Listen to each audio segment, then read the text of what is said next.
Although you cannot change conditions or circumstance, you don't have to let them control you. We can't control what's going on outside, but we can control what's going on inside. And unfortunately, I don't think many of us have been raised to really understand that. Yeah. And it's a lack of understanding that's causing all our problems. You see, the truth is, for that person, that would be true, that they're being controlled by outside. We look at it this way. We are the only creature on the planet that's totally disoriented in our environment. All the little squirrels, the birds, all the animals are completely at home in their environment. They blend in.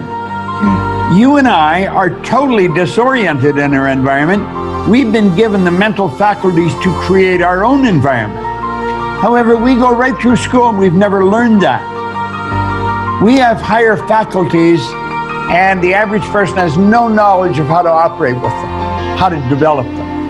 We have perception, the will, reason, imagination, memory, and intuition. Now, those mental faculties, they're not just words, they're actually mental faculties that we can use to take control over our world and to create the environment that we want. But unfortunately, we grow up, we don't know that. We've been raised to live through by what we see, hear, smell, taste, and touch, our physical senses. And we've been raised to be controlled by what's going on outside. As little kids, will you listen to what I'm telling you? Will you look at this? And so it's all outside. We get our report card, and that tells us what kind of student we are. But it really tells us where our mind was at for a few minutes 3 weeks ago. Got nothing to do with who we are. So I think we're raised in ignorance, actually. There's a very small percentage of the population that have a reasonably clear understanding of who they are and what they're capable of doing, but the ones that do are in the minority.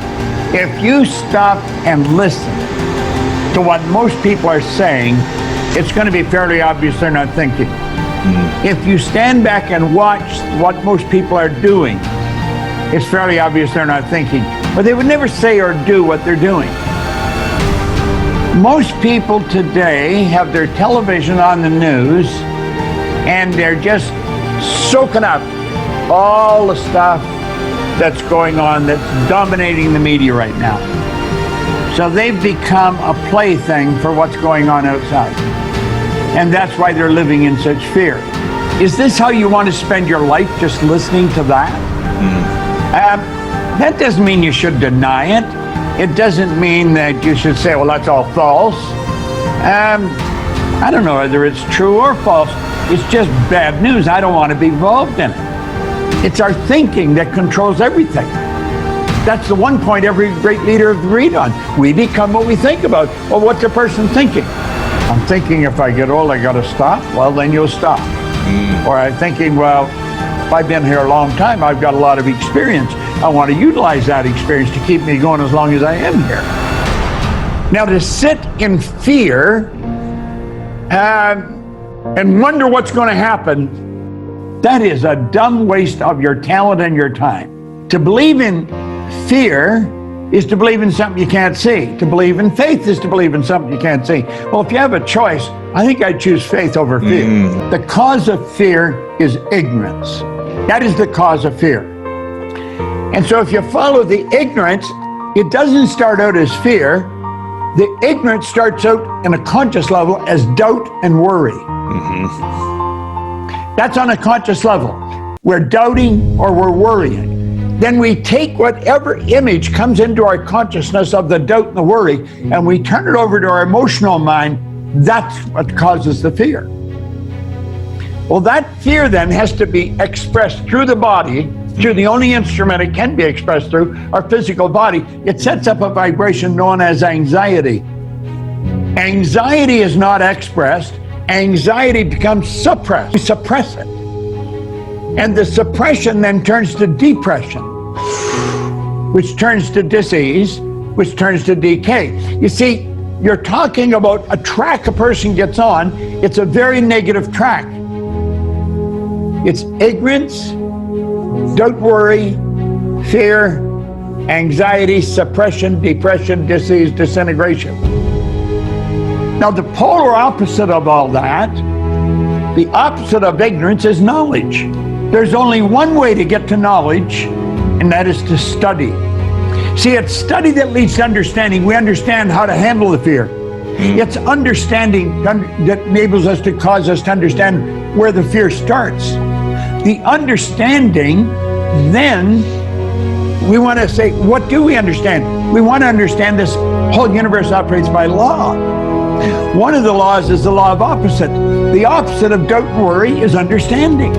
Now, if the doubt and worry leads to fear, what's understanding leads to? Understanding leads to faith. The faith leads to expression, well-being, and expression. It's not depression. It's not suppression. It's not anxiety. The faith leads to well-being. The well-being then is expression, acceleration, because we're at ease. There's not dis-ease. So you're dealing with polar opposites. There's two different sides to things. And when we understand that, our world starts to change. And as a people, we add to that paralysis by feeding them more of what scares them. What we should be doing is helping them understand what the hell's going on. People want bad news. It resonates with where their mind is programmed. They're programmed with negative information. Their paradigm is all bad news. It's what we're programmed with. Now, is everybody? No. There's a small select group of people that don't fall into that category, and they are always working diligently trying to lift everybody up. It's not an easy thing to do. Fear comes from the doubt. So the doubt becomes the cause of the fear, which is the cause of the anxiety, etc. The doubt is the cause, fear is the effect. What is the polar opposite to doubt? Understanding. It's understanding. That's the opposite of doubt. So what is it we want to understand? Well, if it's me that's entertaining doubt, why am I entertaining doubt? If I were to find out who I really am, and I believe everything that's been taught down through the centuries, I would have no doubt. I would be realizing that I could do anything. And the only thing that's causing the doubt is lack of understanding. So I'm going to keep studying. I'll gain a better understanding. I don't doubt myself. I don't doubt what I can do. Does that mean that I can do everything? No. When doubt appears, I'll eliminate it. And I'll eliminate it fast because I'm going to figure out how to do whatever it is I'm doubting. And you see, if it's me that I'm doubting, it's because I don't understand me well enough. And we've got to get a better image of ourselves. We have to get a true image of ourselves, understand who we are, how our mind functions. Realize this physical instrument we're living in is nothing but an instrument. It's the instrument of the mind. And the mind expresses itself with and through this thing we call our body. That's the physical side. What's the higher side? Higher side is my intellectual side. And that is the intellectual factors that I run through earlier. Perception, the will, reason, imagination, memory, and intuition. There's 6 of them. And as I understand those more, as I understand my intellectual factors, I'm using the things and I'm utilizing and developing the things that separate me from all the rest of the animal kingdom of which I'm a part. Then I can tap into the spiritual essence of who I am. And that's where the greatness lies.